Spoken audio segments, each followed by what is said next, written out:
As the end of the Oregon legislative session looms, tensions are running high between the parties. 10 members not showing up because they don't want to vote on something is keeping me from representing my community. A look at where negotiations stand as several impactful policies await a vote.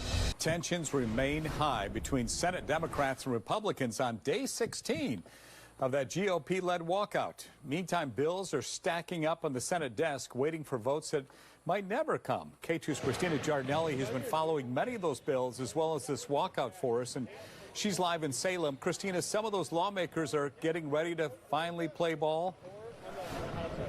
Yeah, that's right. You know, they may not be willing to play ball during those negotiations, but they're getting ready quite literally to play ball right now on this Salem Boys and Girls Club court. It's for a charity event that senators tell me helps build camaraderie between the parties.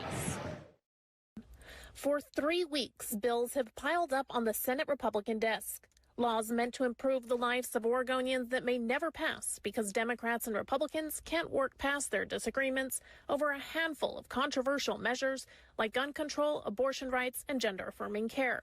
Senators like Janeen Sollman believe there's still a chance the parties can work together.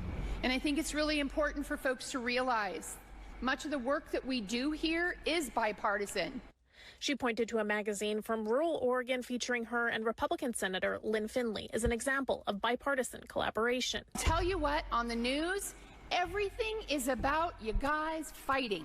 But it's a fight that right now is holding up budgets, school funding, and laws from passing. And despite calls for bipartisanship, the tension between some senators is palpable. On the Senate floor today, Democratic Senator Mark Meek referenced a tragic car accident that killed 7 farm workers last week. They show up every day to work and to feed our families.